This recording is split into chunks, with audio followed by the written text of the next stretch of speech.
Gold, trusted gold buyers. మీరు తాకట్టు పెట్టిన బంగారాన్ని విడిపించి ఈ రోజు ఉన్న మార్కెట్ ధరకు కొనబడను.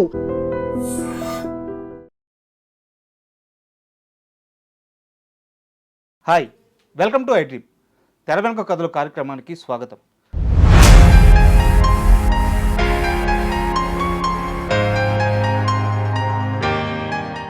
తెలుగు సినీ పరిశ్రమలో అజరామరమైన చిత్రాలు చాలా ఉన్నాయి. వీటిలో స్వయం కృషి స్థానం మాత్రం చాలా ప్రత్యేకం. కళా తపస్వి కె విశ్వనాథ్, మెగాస్టార్ చిరంజీవి వీరిద్దరి కాంబినేషన్లో వచ్చిన అద్భుతమైన చిత్రం ఇది. ఈ చిత్ర విశేషాలని మనకు తెలియజేయడానికి ఫిల్మ్ క్రిటిక్ శ్రీకాంత్ గారు మనతో ఉన్నారు. ఆయన అడిగి ఈ సినిమా గురించి మరిన్ని విషయాలు తెలుసుకుందాం. హాయ్ శ్రీకాంత్ గారు. నమస్తే సార్. అంటే మన తెర వెనుక కథల కార్యక్రమం, ఈ కార్యక్రమంలో మనం కొన్ని గొప్ప సినిమాల గురించి, గొప్ప వ్యక్తుల గురించి ఇలా కలిసి మాట్లాడుకుంటూ ఉంటాం. ఈరోజు మన సినిమా, మన టాపిక్ స్వయం కృషి. అంటే కె విశ్వనాథ్ గారి గురించి, ఆయన సినిమాల గురించి మాట్లాడేంత స్థాయి నాది కాదు. కాబట్టి మీ ద్వారా ప్రేక్షకులకి స్వయం కృషి సినిమా గొప్పతనాన్ని, ఆ సినిమా విశేషాలని తెలియజేయాలని ఈరోజు నా ప్రయత్నం. సార్, అసలు మెగాస్టార్ చిరంజీవి గారు అనగానే మనకు ఒక మాస్ అపియరెన్స్, అంటే మాస్లో ఆయనకున్నంత క్రేజ్ ఎవరికి ఉండదు. అదే సమయంలో కె విశ్వనాథ్ గారు అంటే ఆయనన్ని ఒక కల్ట్ క్లాసిక్స్ ఇచ్చిన దర్శకుడు. వీళ్ళిద్దరు కాంబినేషన్ అసలు ఎలా సెట్ అయింది? మీరు స్వయం కృషి సినిమా చూసిన ఆ సమయంలో ఆ ప్రేక్షకుల రీచ్ ఎలా ఉండింది అప్పుడు? స్వయం కృషి నిజంగా ఆ టైటిల్లోనే ఉందండి. అంటే ఈ సినిమా యొక్క ముఖ్య ఉద్దేశం ఏంటి, ఈ సినిమా కథ ఏంటి, ఈ సినిమా ద్వారా సమాజానికి ఎలాంటి మెసేజ్ ఇవ్వాలనుకుంటున్నారు. కళా తపస్వి విశ్వనాథ్ గారు అని మనం అక్కడే ఉన్నాం. ఆయన కళా తపస్వి, కళలని ఆయన ఎంతో ప్రోత్సహించడమే కాదు, కళాకారుల్లో నుంచి వాళ్ళ టాలెంట్ని రాబట్టుకోవడంలో కూడా ఆయన నిజంగా ఒక మేధావి, ఒక అద్భుతమైన దర్శకుడు. ఆయన ముఖ్యంగా చిరంజీవి గారితో ఆల్రెడీ అప్పటికి ఒక సినిమా చేసి ఉన్నారు, శుభలాక. ఆ తర్వాత చేసిన సినిమా ఇది. సో ఈ సినిమా అసలు సబ్జెక్ట్ టోటల్ డిఫరెంట్ అనమాట. అంటే ఆ రోజు చిరంజీవి గారు అప్పటికి కమిట్ అయిన సినిమాలు, చేస్తున్న సినిమాలు, కొంత కమర్షియల్, అవి డిఫరెంట్ సినిమాలు. ఆ టైంలో అసలు ఈ సబ్జెక్ట్ అనుకోవటం విశ్వనాథ్ గారు, ఆ సబ్జెక్ట్లో ఆ పాత్రకి చిరంజీవి గారిని ఎంచుకోవడం, దాన్ని చిరంజీవి గారు మళ్ళీ యాక్సెప్ట్ చేసి, అంటే ఒకటి విశ్వనాథ్ గారు అడిగితే చిరంజీవి గారు చేయకపోవడం అనేది లేదు. వాళ్ళిద్దరి మధ్య అంత గురు శిష్యుల అనుబంధం లాగా ఉంటుంది. ఓకే, మనకు తెలుసు, రీసెంట్గా కూడా చూసి. అవును. సో అంత గొప్ప దర్శకుడు. సో ఆయనతో ఒక సినిమా రావటం అనేది ఒక అదృష్టం లాంటిది. సో చిరంజీవి గారు కూడా ఈ సినిమాలో ఆయన పాత్ర గురించి తెలిసి, ఈ పాత్రను ఆయన యాక్సెప్ట్ చేసి, ఏది అప్పట్లో అంత కమర్షియల్ చిత్రాల్లో నటిస్తున్న ఒక దొంగ ఏంటి, పెద్ద పెద్ద సినిమాలు చేస్తాడు. ఖైదీ వచ్చింది సార్, విజేత వచ్చింది, ఛాలెంజ్ వచ్చింది, కొండవీటి రాజా అనుకుంటాను, ఆ సినిమా వచ్చింది. సో అన్నీ ఒక మాస్ అప్పీల్ ఉన్న పెద్ద పెద్ద సినిమాలు చేసిన చిరంజీవి గారు అంటే ఒక చెప్పులు కుట్టుకునే పాత్రలో అంత ఒదిగిపోయి, ఆయనకేం ఫైట్లు, పెద్ద పెద్ద ఫైట్లు ఉండవు, యాక్షన్ సీక్వెన్స్లు ఉండవు, పెద్ద పెద్ద సాంగ్స్, స్టెప్స్, మూమెంట్స్ ఏముండవు. సో అంటే కేవలం కె విశ్వనాథ్ గారి మీద ఉన్న నమ్మకం, గౌరవంతోనే ఆయన ఒప్పుకున్నారు అనుకోవచ్చు. ఎగ్జాక్ట్లీ. ఓకే, ఆయన కేవలం దర్శకుడు మీద నమ్మకంతో, ఆ దర్శకుడు చెప్పిన సినిమా మనం చేయాలి, విశ్వనాథ్ గారు నన్ను ఈ సినిమా చేయమన్నారు, ఈ సినిమాలో ఆ మెయిన్ లీడ్ కింద నన్ను తీసుకున్నారు, ఈ పాత్రకు నేను న్యాయం చేయగలని దర్శకుడు భావిస్తున్నాడు, నేను చేస్తానని చెప్పి చేశారు. నిజంగా అంత సాహసం జనరల్గా ఆ రోజుల్లో అంత మంచి, అంటే ఒక ఫ్లోలో వెళ్తున్న హీరో తొందరగా యాక్సెప్ట్ చేయడం అనేది కూడా అంత ఈజీ కాదు జనరల్గా.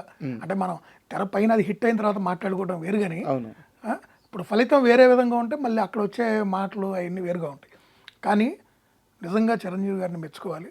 ఒక అద్భుతమైన సబ్జెక్టు ఆయన విశ్వనాథ్ గారు ఆయన పిలవటం, ఆయనకి ఆ సబ్జెక్ట్ చెప్పడం, ఆయన ఒప్పుకొని ఈ సినిమా చేయటం, ఆ సినిమా నిజంగా ఎంతోమందికి స్ఫూర్తినిచ్చిన సినిమా ఇది. ఒక సినిమా ఏదో వినోదాన్ని పంచడం, కాలక్షేపానికి మనకు ఒక సినిమా ఏదో చూసొచ్చాం, ఒక రిలీఫ్ పొందాం కాకుండా ఒక స్ఫూర్తిదాయకమైన సినిమా.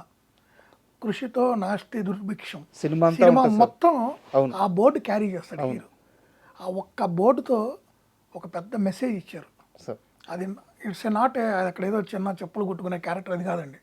అతను ఆ చెప్పులు కొట్టుకున్న స్టార్ట్ అయిన కాడి నుంచి కూడా ఆ సినిమాలో మీరు గమనిస్తే అతని ఊహలు, అతని ఆలోచనలు, అతని జీవితంలో ఎక్కడికి ఎదగాలి, ఎన్నిసార్లు కింద పడ్డా మళ్ళీ ఆ బోర్డు తన పక్కన పెట్టుకొని మళ్ళీ తన పూర్వపు స్థితికి వెళ్ళి మళ్ళీ స్టార్ట్ చేస్తూ ఉంటాడు కెరియర్. మళ్ళీ పైకి వెళ్ళాలి, మళ్ళీ సాధిద్దాం, చివరికి క్లైమాక్స్ ముందు కూడా మళ్ళీ అదే చెట్టు కాడికి వెళ్ళి అక్కడే కూర్చొని మళ్ళీ కెరియర్ రీబిల్డ్ చేద్దాం అనుకుంటాడు, కానీ వదలడు. తన బేసిక్స్ మర్చిపోడు. ఎవరు ఏ ఫీల్డ్లో ఉన్నా, అది చెప్పులు కుట్టుకునే వ్యక్తి అయినా, ఒక ఆటో డ్రైవర్ అయినా, ఒక ట్యాక్సీ డ్రైవర్ అయినా, ఏ ఊరైనా, ఒక సోడా బండి నప్పుకునే వ్యక్తి అయినా సరే, కష్టపడితే జీవితంలో వాళ్ళు అనుకున్నవన్నీ సాధించగలరు అనే దానికి పరాకాష్ఠ ఈ సినిమా. సార్ 1987 అంటే అప్పటికే మిగతా ఎవరైతే మనకి 4 పిల్లర్స్ అని చెప్పుకునే హీరోలు బాలకృష్ణ గారు, నాగార్జున గారు, వెంకటేష్ గారు, చిరంజీవి గారు ముందున్నారు. వీళ్ళ నలుగురు కూడా అప్పటికే పోటీ పడుతున్న సమయం. అలాంటి సమయంలో సాంబయ్య అనే ఒక రోల్లో చెప్పులు గుట్టుకునే పాత్రలో నటించి మెప్పించి చిరంజీవి గారు సక్సెస్ అయ్యారు కాబట్టి సరిపోయింది. ఒకవేళ కానీ ఆ సినిమా అటు ఇటు అయి ఉంటే ఇంత పోటీలో చిరంజీవి గారు రేసులో వెనకబడిపోయే ప్రమాదం ఉండేది కదా. ఒకటండి, ఒక్క అడుగు వెనక్కి వచ్చినా కూడా ఓకే ఆయనలో ఉన్న కళాకారుడు, సార్. ఆయనలో ఆ ఇది ఉంది కాబట్టి పెద్ద ఇండస్ట్రీలో ఆయనకి ఎటువంటి బ్యాకప్ లేదు సార్. వాళ్ళ నాన్న ఒక దర్శకుడు, వాళ్ళ తమ్ముడు ఒక ప్రొడ్యూసరు, అవన్నీ తర్వాత రోజుల్లో జరిగినాయి. సార్. వాళ్ళ తమ్ముడు ఒక ప్రొడ్యూసర్ కావటం ఇవన్నీ ఆయన ఇండస్ట్రీలోకి వచ్చేటప్పటికి ఇవేమీ లేవు. సార్. కానీ ఆయన స్వయం కృషితోనే ఎదిగాడు. ఈ టైటిల్ ఆయన కెరీర్కి బాగా ఎస్, సరిపోతుంది. ఆయన స్వయం కృషితో ఎదిగాడండి. సార్. కష్టపడ్డాడు, ప్రతి వచ్చిన అవకాశాన్ని వినియోగించుకున్నాడు. మ్మ్. ఎక్కడెక్కడ ఎలాంటి అవకాశాలు వచ్చినా కూడా నో చెప్పలా. మ్మ్. ఒకేసారి ప్యారలల్గా 4-5 సినిమాల్లో నటించాడు. సార్. బిజీ ఆర్టిస్ట్ అయిపోయాడు. ఒక ఉన్నత స్థాయికి వెళ్ళే వరకే అతను తన కష్టాన్ని ఎలా నమ్ముకున్నాడు. ఈ రోజు కూడా చాలామందికి కొత్త దర్శకులకి ఆడియో ఫంక్షన్కి వెళ్ళినప్పుడు కూడా చిరంజీవి గారు చెప్తూ ఉంటారు, అవును, కష్టపడండి, 1-2 సార్లు ఆలోచించండి, ప్రతిదీ తీయండి, ఇండస్ట్రీని మంచి సినిమాలు రావాలి, ఇండస్ట్రీలో అందరిని ప్రోత్సహించండి, కొత్త వాళ్ళు ఇండస్ట్రీకి రావాలి, అవకాశాలు కలిగించండి, ఎక్కువ సినిమాలు రావాలి ఆయన చెప్పే మాటలు ఇండస్ట్రీ బాగుండాలంటారు. నేను అదే అంటుంది, ఎందుకంటే వాళ్ళు కష్టపడి కింద నుంచి పైకి వచ్చారు.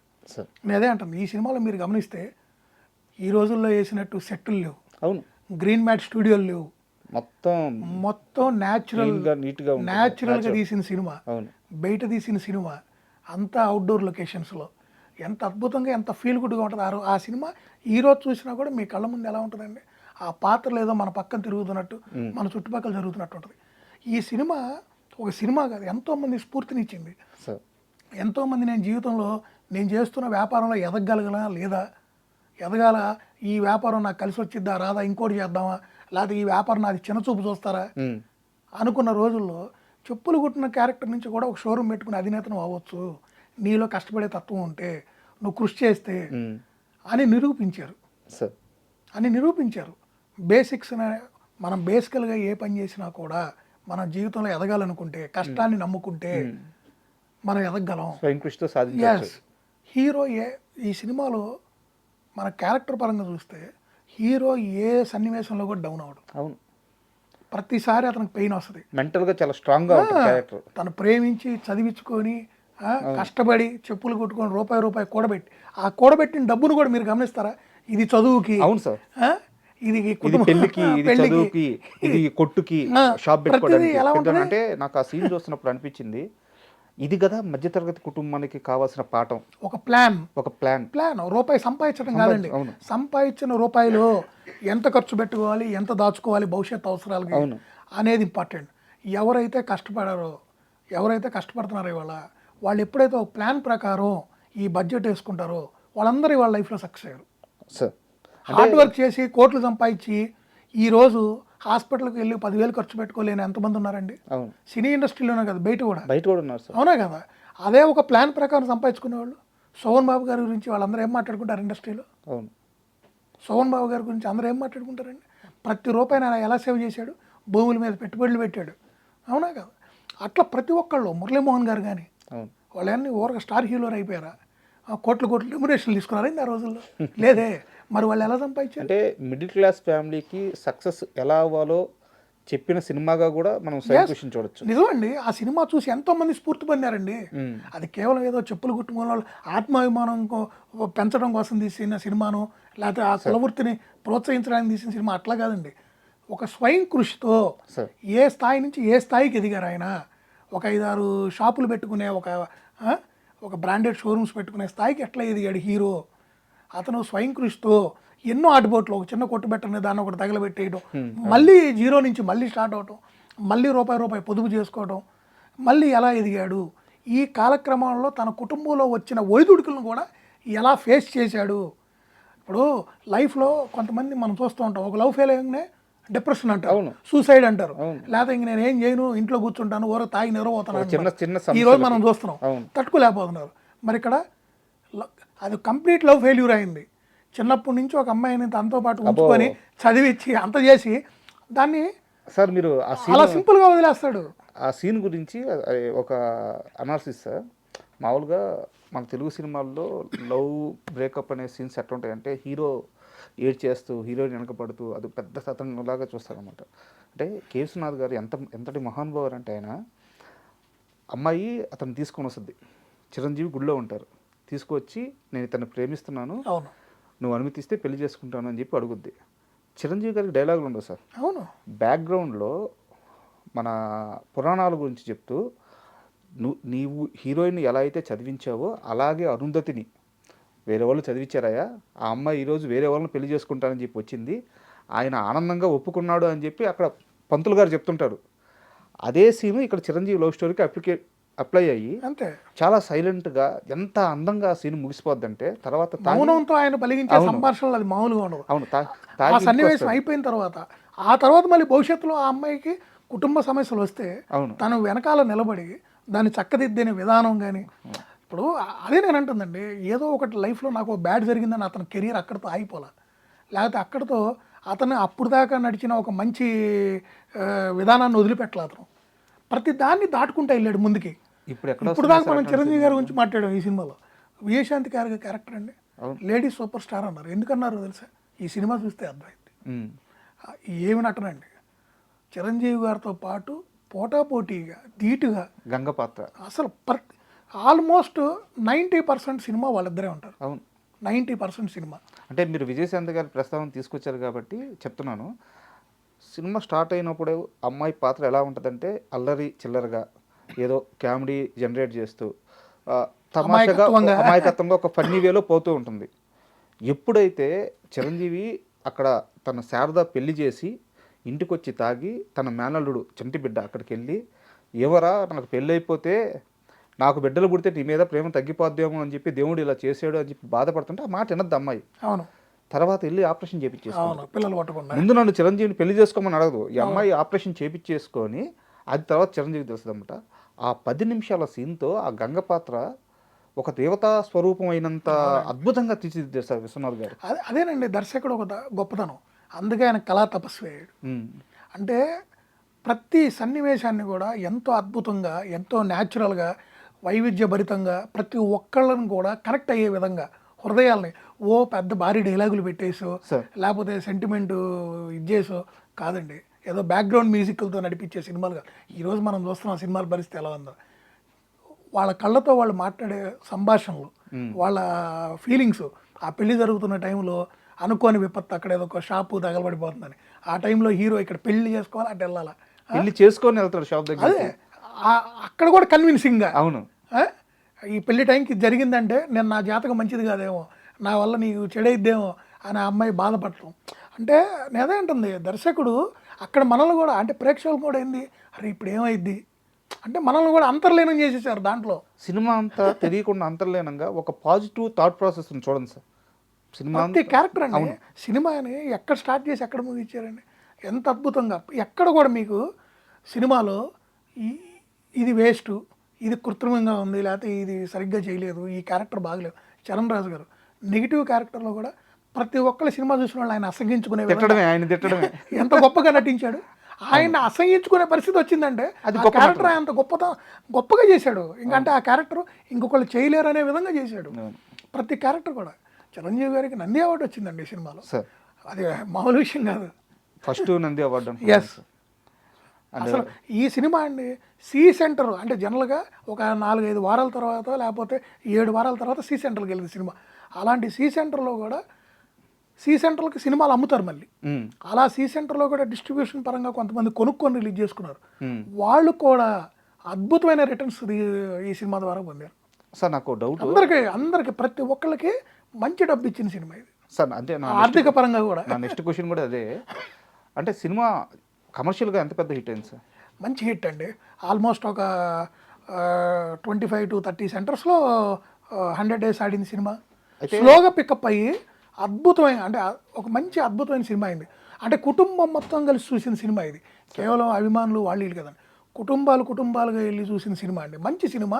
ఆ రోజుల్లో ఫ్యామిలీ ఆడియన్స్ని విపరీతంగా కనెక్ట్ అయిన సినిమా. చాలామంది కూడా అంటే వాళ్ళ సొంతగా కులవృత్తులు చేసుకునేవాళ్ళు, లేకపోతే స్వతహాగా ఏవో చిన్న బార్బర్ షాప్లు ఏంది, ప్రతి ఒక్కళ్ళు రకరకాలు చేసుకునే ఉంటారు.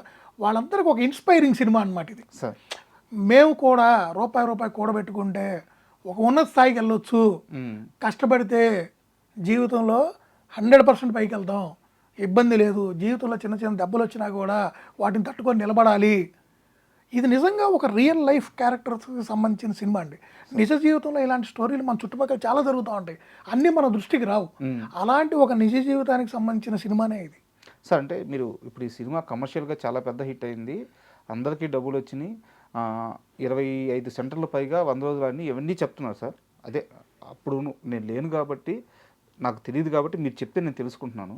అయితే ఇక్కడ నా డౌట్ ఏంటంటే చిరంజీవి గారిని చాలాసార్లు చాలా ఇంటర్వ్యూలో ఆయన్ని కానీ ఆయన వెల్ఫిషర్స్ని కానీ అడిగినప్పుడల్లా చిరంజీవి గారు చాలా గొప్ప నటుడు, ఆయన్ని ఒక స్టార్ అనే చట్టంలో ఇరికిచ్చేశారు అని చెప్పి చాలామంది కామెంట్ చేశారు. ఈవెన్ చిరంజీవి గారు కూడా ఒప్పుకున్నారు ఆ విషయం. ఆయన కూడా ఏమన్నారంటే తప్పలేదండి, నాకు ఫ్యాన్స్ ఎక్కువ, నేను వాళ్ళకి ఫైట్లు చేయాలి, డ్యాన్సులు చేయాలి, నాకు ఆ సినిమాలు చేయాలని మెప్పించాలి, నాకు ఆ సినిమాలు చేయాలని చెప్పి ఆయన చాలాసార్లు చెప్పాడు. ఈ సినిమా ఇంత పెద్ద సక్సెస్ అయిన తర్వాత కూడా మళ్ళీ చిరంజీవి గారు ఎందుకు ఆ మాస్ చట్టంలోనే ఇరుక్కుపోవాల్సి వచ్చింది? మీకు ఇలాంటి సినిమాలు ప్రతి హీరోకి అంత తేలిగ్గా రావండి సార్, ఫస్ట్ పాయింట్. రెండోది, ఇక్కడ విశ్వనాథ్ గారు కాబట్టి చిరంజీవి గారు ఈ సినిమా చేశారు. ఓకే మిగతా ఇంకో కొత్త దర్శకుడు, సార్, వేరే దర్శకుడు అయితే ఈ సినిమా అసలు ఆచరణ సాధ్యమో కాదో కూడా మనం చెప్పలేము. సార్ అవ్వదు అని చెప్పలేము, అయిద్ది అని చెప్పలేము.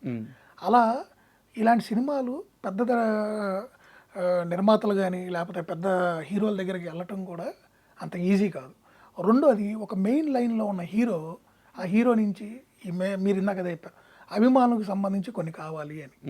ఈరోజు ముఖ్యంగా మనం చూస్తున్నాం, అభిమానులను సంతృప్తిపరచడమే హీరోల ప్రథమ లక్ష్యం. సార్ ఒకప్పుడు ఏంటంటే ప్రతి సినిమా ఒక మెసేజ్ ఓరియంటెడ్గా ఉండేది.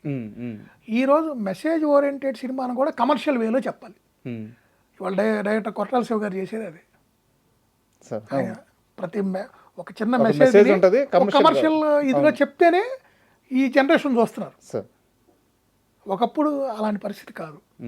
ఆ రోజులు వేరు, ఆ మైండ్ సెట్ వేరు, ఇవాళ మైండ్ సెట్ వేరు. సో దానివల్ల ఏంటంటే ఒక్కసారి ఎప్పుడైతే జనరేషన్ మారి ఆ పందాలోకి వెళ్ళిపోయారో, అది చిరంజీవి గారు కూడా అందుకే యాక్సెప్ట్ చేయాల్సి వచ్చింది. కమర్షియల్ సినిమాలు హీరో అయిపోయాడు ఆయన. ఇక అక్కడికి వెళ్ళిన తర్వాత ఏంటంటే ఇలాంటి రొటీన్కి భిన్నమైన సినిమాలు చేసినప్పుడు ఏమైందంటే మిశ్రమ ఫలితాలు వస్తాయి. ఇక ఆ రిస్క్ కూడా చేయలేని పరిస్థితి. ఎందుకంటే నిర్మాత డబ్బుని అక్కడ పణంగా పెట్టి, ఇవాళ బడ్జెట్లు చూసారు ఎలా ఉన్నాయో, పెట్టి చేసి అది మిశ్రమ ఫలితాలు వస్తే ఆ నిర్మాత తట్టుకొని నిలబడాలన్నా, నెక్స్ట్ ఇంకో సినిమా పట్టాలెక్కాలన్నా, మన మార్కెట్ని దృష్టిలో పెట్టుకోవాలన్నా, అటు అభిమానులు అన్నీ ఇలాంటి ఛాలెంజెస్ ఇదిలో పడిపోయారు. పడిపోయినప్పుడు ఏంటంటే హీరోకి చేయాలనే ఉంటుంది మైండ్లో, కానీ వర్కౌట్ సార్. అంటే కానీ ఒకటి, ఇలాంటి సినిమాలు ఇక రావు కూడా, మీకు అది కూడా చెప్తారు. స్వయం కృషి లాంటి సినిమా ఇంకా ముందు ఏ దర్శకుడు చేయలేడు, ఏ నిర్మాత దాన్ని పట్టాలెక్కించలేడు, ఏ హీరో కూడా అలాంటి సినిమా చేసే సాహసం చేయడు. అంటే మీరు నిర్మాత గురించి ప్రస్తావించారు కాబట్టి ఒక క్వశ్చన్ సార్. అంటే 1983లో ఖైదీ వచ్చిన తర్వాత చిరంజీవి అనే వ్యక్తి డేట్స్ దొరికితే కొన్ని కోట్ల రూపాయలు మిగిలించుకోవచ్చు అని చెప్పి నిర్మాతలందరూ క్యూ కడుతున్న సమయం అది. పూర్ణచంద్ర పిక్చర్స్, ఏడిది నాగేశ్వరరావు గారు, ఆయన దగ్గర చిరంజీవి గారి డేట్స్ ఉన్నాయి. ఆయన ఏ రోజు కూడా కళని బతికించాలి, సినిమా స్థాయిని పెంచాలని సినిమాలు తీసిన వ్యక్తే కానీ ఏ రోజు కూడా రూపాయి సమాజానికి ఉపయోగపడే సినిమాలు చూసిన నిర్మాతల్లో ఆయన ఒకడండి, ప్రథముడు అనుకోవచ్చు కూడా. ప్రథముడు. సో ఆయన తలుచుకుంటే చిరంజీవి గారు డేట్స్ పెట్టుకొని ఒక మంచి కమర్షియల్ సినిమా తీసుకోవచ్చు. డబ్బు సంపాదించాలనుకుంటే కమర్షియల్ సినిమా, ఆ రోజుల్లో డబ్బు పెట్టే మంచి చిరంజీవి గారు లాంటి పెద్ద హీరోతో ఒక కమర్షియల్ సినిమా తీస్తే ఖచ్చితంగా డబ్బు వస్తుంది, రూపాయికి రూపాయి వస్తుంది. కానీ ఆయన ఆ చాయిస్ తీసుకోవాలి. విశ్వనాథ్ గారి దగ్గరికి వెళ్ళారు, ఒక మంచి మెసేజ్ ఓరియంటెడ్, ఈ సంస్థ నుంచి ఇలాంటి సినిమాలే వస్తాయి అని ప్రేక్షకుల్లో ఒక మంచి ఇది ఉంది. సో అలాంటి పందాలోనే వెళ్ళారు, అలాంటి మంచి చిత్రమే తీశారు. చిరంజీవి గారితో కూడా ఒక అద్భుతమైన సినిమా తీశారు. నంది అవార్డు రావడం అనేది ఆ హీరోకి కెరియర్లో మీకు తెలుసు కదా, అవును. అదొక పెద్ద మైల్ స్టోన్. విజయశాంతి గారికి కూడా అవార్డు సార్ ఈ సినిమాతో. అసలు విజయశాంతి గారు అద్భుతమైన నటనండి. అవును. అండ్ ముఖ్యంగా ఈ సినిమాలో అంటే మా చిన్నప్పుడు, చాలా చిన్నప్పుడు ఈ సినిమాలో పాటలు తెగ వినిపించాయి. ఆ పారా ఉష పాట కానీ చిన్నపిల్లని వేసుకొని. ప్రతి పాట కూడా హమ్మింగ్ చేసేవాళ్ళు. అవును. అప్పట్లో మీకు పాటల పుస్తకాలు వచ్చాయి, గుర్తుందా లేదు? చాలా మంది ఆ పాటల పుస్తకాలు కొని ఆ పాటలు నేర్చుకొని ఇంట్లో పిల్లలందరూ సాయంత్రాలు. రమేష్ నాయుడు గారి మ్యూజిక్ సార్. అవునండి. ఈ మూవీ సాంగ్స్ గురించి ఏం చెప్తారు? అద్భుతం అండి. ఈ పాట బాగుంది, ఈ పాట బాగలేదు, ప్రతి పాట బాగుంది. అన్ని సిచ్యువేషనల్ సాంగ్స్ సార్. చాలా చక్కగా, ఆ పాటలు కూడా చాలా మంచిగా అంటే సింపుల్గా తీశారు. సార్. ఎక్కడ కూడా సినిమా పరంగా ఈ సినిమాలో ఈ సీన్ కొంచెం వల్గర్గా ఉంది, లేకపోతే ఇది కరెక్ట్ కాదు అనేది ఒక్కటి లేదండి. అవసరానికి అంటే చిరంజీవి గారు అప్పటికి పెద్ద యాక్షన్ హీరో లాగా మంచి ఇది పేరులో ఉంది. అవును. దాన్ని దృష్టిలో పెట్టుకొని కూడా ఒక పెద్ద అద్భుతమైన ఫైట్లు 2 పెడదాం అలాంటివి కూడా చేయాలి. ఏదో సిచ్యువేషనల్గా ఒకటి 2 చోట్ల చరణ్ రాజు గారితో ఒక 2 నిమిషాల పాటు ఆ ఫైట్ లాంటిది ఒకటి తప్పితే ఎక్కడ కూడా సబ్జెక్ట్లో అవసరం లేని తీసుకొచ్చి దాన్ని కలపటం, హీరోని పైకి లేపాలో లేకపోతే హీరోయిన్ క్యారెక్టర్ తగ్గించాలో ఇది చేయాలి. సినిమా చూస్తే చిరంజీవి గారు ఎంత క్యారెక్టర్ ఉంటుందో, ఎంత స్క్రీన్ స్పేస్ ఉందో విజయశాంతి గారికి అద్భుతంగా ఉంటుంది. అంటే ప్రతి ఎమోషన్స్ వాళ్ళిద్దరు క్యారెక్టర్లతో కూడా ఎంతోమందితో కన్నీళ్ళు పెట్టిస్తారు. అంత అద్భుతమైన సినిమా. అసలు చిరంజీవి గారు ఆ రోజు దాకా చేస్తున్న సినిమాల్లో ఇది ఇంకొక సైడ్ ఆఫ్ సినిమా లాంటిది అనమాట. కన్నీళ్ళు పెట్టించే సినిమా అంటే మామూలు విషయం కాదు అది. స్వయం కృషి, నిజంగా చెప్తున్నా, ఆయన కెరియర్లో ఆయన ఆ స్వయం కృషితోనే ఈరోజు అంత పెద్ద స్టార్ అయ్యాడు. ఆయన స్టార్ అవడం కాదు, వాళ్ళ కుటుంబం మొత్తాన్ని, వాళ్ళ కుటుంబం నుంచి వాళ్ళు ఎంతమంది స్టార్లు ఉన్నారండి, వాళ్ళందరికీ కూడా ఎవరు ఎస్ అన్నా ఎవరు నో అన్నా కూడా వాళ్ళందరికి కూడా ఒక హైవే వేసాడు ఆయన. ఆయన హైవే నిర్మిస్తే ఆ హైవే మీద వీళ్ళందరూ కార్లు వేసుకొని వెళ్తున్నారు ఇవాళ. అలాంటి వ్యక్తి ఆయన. కేవలం ఆయన స్వయం కృషితో చేశాడు ఇది, ఆయన స్వయం కృషితో. అలానే ఈ సినిమా కూడా అంతే. ఈ స్వయం కృషి సినిమాతో విశ్వనాథ్ గారు కానీ, చిరంజీవి గారు కానీ, విజయశాంతి గారు కానీ ఎంతోమందికి అంటే కుల వృత్తులు చేసుకునే వాళ్ళకి కానివ్వండి, స్వతహాగా చిన్న అంటే ఒక ఆటో కొనుక్కొని నడుపుకునే వాళ్ళు, ఇంకోళ్ళకి వాళ్ళందరికీ ఒక మార్గదర్శనంలాగా, అంటే ₹1 మీరు ₹10 సంపాదించారు, ఏ రూపాయిని ఎలా ఖర్చు పెట్టుకోవాలి, విభజించుకోండి, పొదుపు చేసుకోండి, మీరు భవిష్యత్తులో ఒకటి టార్గెట్ పెట్టుకోండి, దాన్ని రీచ్ అవ్వండి అని వాళ్ళు ఒక కన్విన్సింగ్ వేలో చేసి చూపించారు. అది తెరపైన చూపించిన చిత్రమే కాదండి, దాన్ని కరెక్ట్గా చూసి దాన్ని కనుక అడాప్ట్ చేసుకుంటే స్వయం కృషితో కష్టపడితే ఏదైనా సాధించవచ్చు, దాంట్లో డౌట్ లేదు. అంటే ఉదాహరణ గారికి ఆయన పర్సనల్ జీవితమే అంతే కదా. ఎక్కడ స్టార్ట్ అయింది చిరంజీవి గారు, ఈ రోజు ఎక్కడ ఉన్నారు ఆయన ఇండస్ట్రీలో, దట్ ఈస్. అంటే ఇప్పుడు మీరు అడిగిన క్వశ్చనే నా ఫైనల్ క్వశ్చన్ సార్. ఈరోజు చిరంజీవి గారు ఎక్కడ ఉన్నారంటే ఒక అగ్రస్థానంలో, ఒక శిఖర స్థానంలో కూర్చొని ఉన్నారు. ఆయన స్థానం ఇంకా ఎవరు కదపలేనిది, ఎవరు చేరుకోలేనిది, నో డౌట్. బట్ ఆయన ఆ స్థానంలో ఉండి కేసునాథ్ గారి దగ్గరికి వెళ్ళినప్పుడు ఆయన ఫోన్లో మాట్లాడుతుంటే ఈయన దూరంగా చేతులు కట్టుకొని ఒక శిష్యుల్లా, చిన్న పిల్లోడ్లాగా అక్కడే నిలబడిపోయి ఆయన ఫోన్ మాట్లాడి ఫోన్ పెట్టేసిన తర్వాత నేరుగా ఇలా పాదాలకు నమస్కరిస్తారు, ఆ పాదాలకు నమస్కరించుకొని ఒక చంటి బిడ్డ అయిపోయి ఆయన దగ్గర కూర్చొని. అంటే చిరంజీవి గారు విశ్వనాథ్ గారితో అదేనండి గురు శిష్యుల మధ్య అనుబంధం. మొత్తం 3 సినిమాలు సార్ వాళ్ళు చేసింది. శుభలేఖ ఒకటి, స్వయం కృషి ఒకటి, ఆపద్ బాంధవుడు, ఈ 3 సినిమాలు చేశారు. అంటే చిరంజీవి గారికి వచ్చిన ఆ మాస్ క్రేజ్కి, ఆ మాస్ ఆరాకి ఈ సినిమాలకి ఏం సంబంధం లేదు. మాస్ వల్లే చిరంజీవి గారు అక్కడ కూర్చున్నారు. బట్ ఈ సినిమాలో ఆయనకి ఎందుకో చాలా ప్రత్యేకంగా నటుడుగా ఆయనలోని ఒక గొప్ప నటుడిని బయటికి తీసి ఆయనకు అవార్డులు రివార్డులు తీసుకొచ్చిన సినిమాలు. ఓకే.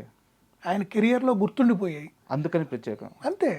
ఇలాంటి పాత్రలు రావటం అరుదు. నేను మీకు ఇప్పుడు ఇందాక అది చెప్పా, ఈరోజు చేస్తున్న ఏ నటులు కూడా ఇలాంటి సినిమాలు భవిష్యత్తులో వాళ్ళకి రావు, వాళ్ళు చేయలేరు కూడా.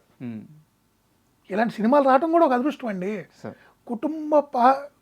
ఇప్పుడు ఒక కుటుంబంలో ఒక తాత, ఒక నాయనమ్మ, ఒక అమ్మమ్మ, ఒక తండ్రి, ఒక భార్య, పిల్లలు మొత్తం కూర్చొని చూడదగ్గ ఒక అద్భుతమైన సినిమా. అవునా కదా? ఇంత అశ్లీలత ఉండదు, అవునా? ఇంత చెడు మాట ఉండదు, ఒక చెడ్డ సన్నివేశం ఉండదు. అరే ఈ సన్నివేశం వస్తుంది ఫాస్ట్ ఫార్వర్డ్ లేదు, పిల్లలు చూడకూడదని ఒక్కటి ఉండదు, అవునా? పిల్లలకి ఇంకా చూపించే సీన్లు చాలా ఉంటాయి సార్. తన అల్లుడిని ఇలాంటి సినిమాలు ఈ రోజుల్లో ఏ దర్శకుడి దగ్గరైనా ఉందా కదా? ఏ దర్శకుడు ఆయన చేయాలనుకుంటున్నాడా? లేదు. ఏ హీరోకైనా అలాంటి అవకాశం ఉందా? లేదు, చేయగలడా? సాహసం చేయగలడా? కష్టం. లేదు.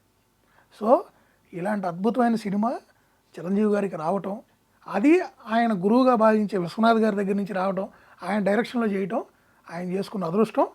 అలానే ఇంత గొప్ప సినిమా అది పట్టాలెక్కి అంత మంచి పూర్ణోదయ లాంటి సంస్థ నుంచి నాగేశ్వరరావు గారు నిర్మించి మనకి అందించటం, ఆ సినిమా చూసి ఎంతోమంది ఇన్స్పిరేషన్గా ఫీల్ అయ్యి నిజ జీవితంలో కూడా చిరంజీవి గారి లాగా మనం కూడా ఆయన స్వయం కృషితోనే పైకి వచ్చాడు. ఆయన ఇప్పుడు కూడా చెబుతాడు, నేను స్వయం కృషితో నా కష్టంతో పైకి వచ్చాను. అలా మనం కూడా ఎదగాలి, మనం కూడా జీవితంలో ఉన్న స్థాయికి వెళ్ళాలనుకున్న వాళ్ళందరికీ కూడా ఇప్పుడు అదే చెప్తారు కదా, కొంతమందికి ఏది ఎక్కడ కనెక్ట్ అవుతారో తెలియదు. కొంతమంది మన ఇంటి పక్కన వాళ్ళ ఇంట్లో జరుగుతున్న ఒక సన్నివేశం చూసి కూడా వాళ్ళు అవునవును ఇదవుతారు. అలా కొంతమంది ఒక సినిమా చూసి కూడా ఇదే వాళ్ళు ఉంటారు. అలా ఈ సినిమా చూసి నాకు తెలిసి కొన్ని వేల మంది వాళ్ళ కష్టాలతో వాళ్ళ కష్టాలని దాటుకొని ఇంకా కష్టపడితే మనం ఉన్న స్థాయికి వెళ్ళొచ్చు, ఈ కష్టంతో ఇక్కడ ఆగిపోకూడదు, మనం ఎక్కే మెట్లు ఇంకా చాలా ఉన్నాయి, ఈ మెట్టే మన ఈ లైఫ్లో ఇది కోల్పోతే ఇంకా ఆగిపోదు మన జీవితం. అలానే నేను చెప్పులు కుట్టుకునేవాడిని కాబట్టి నేను జీవితంలో మేడ కట్టలేను, లేకపోతే నా పిల్లలకి పెళ్లి చేయలేను, మంచి చదువులు ఇవ్వలేను అనే పరిస్థితి లేదు. నేను కూడా ఆ స్థాయికి వెళ్ళొచ్చు. నేను చేసే వృత్తి గురించి నేను చెప్పుకోవడానికి సిగ్గుపడకూడదు. ఎగ్జాక్ట్లీ, నేను సిగ్గుపడకూడదు. పనే దైవం.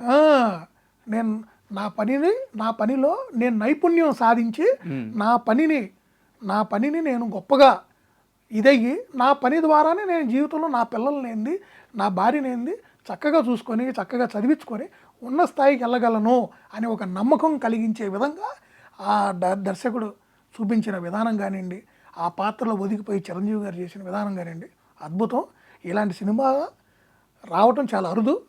ఇలాంటి సినిమాని అంత అద్భుతంగా హిట్ చేసి అంత పెద్ద సినిమా చేశారు నిజంగా ప్రేక్షకులకు కూడా హ్యాట్స్ ఆఫ్ నిజంగా.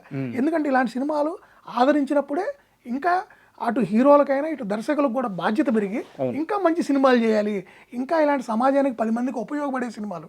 ఇప్పుడు ఒక సినిమా ద్వారా ఒక 10 కుటుంబాలు బాగుపడినా కూడా ఇట్స్ ఎ గ్రేట్ థింగ్ అండి. It's a great thing. Sir Srikanth గారు అంటే ఒక గొప్ప సినిమా గురించి అత్యద్భుతమైన స్థాయిలో ఒక మంచి రివ్యూ ఇచ్చారు. మరో మంచి సినిమాతో మరోసారి మరో తెర వెనుక కథల ప్రోగ్రామ్తో మళ్ళీ కలుసుకుందాం. And thank you sir. Thank you.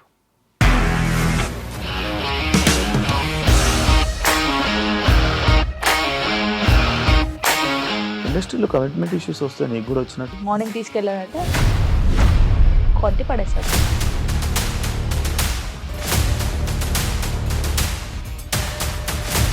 ఒక్కళ్ళు కూడా చూడలేదు ఈ సినిమా అని చెప్పడానికి కూడా చాలా ధైర్యం కావాలి. అది నిజం కదా, దాంట్లో ధైర్యం ఏంటి? ఇది నెక్స్ట్ డే ప్లేట్ మార్చేస్తే తప్పు కదా. As of now we are comfortable this అని నేను అనుకుంటున్నాను. రష్మిక గారిది మీది ఒకే ఊరంట కదా? నీకు కోపం వచ్చిందంటే బాగా తిట్టేత్తరా? తిట్టేద్దామండి. నిజంగా గేమ్ ని ఎలా చేంజ్ చేయగలిగారు? ఏపీఎస్ఎఫ్సి వాళ్ళకి 6 నెలల్లో నేను 6 లక్షలు కట్టా. బిజినెస్ చేయాలనుకుంటే it is as difficult as riding a tiger.